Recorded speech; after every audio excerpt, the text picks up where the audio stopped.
নমস্কাৰ গ্ৰহণ কৰিব। আজি মই আপোনালোকক কম কিয় আমি অতিৰিক্ত দাম দি পেট্ৰল কিনিব লগা হয়।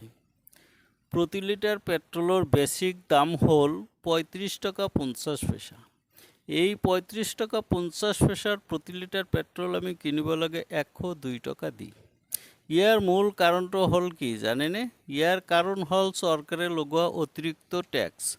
কেন্দ্ৰীয় চৰকাৰে প্ৰতি লিটাৰ পেট্ৰলত টেক্স লগাইছে ১৯ টকা ৫০ পইচা আৰু ৰাজ্যিক চৰকাৰৰ কৰ হ'ল বা টেক্স হ'ল ৪১ টকা ৫৫ পইচা আৰু ডিলাৰক দিয়ে বোনাছ হিচাপে ৫ টকা ৫০ পইচা।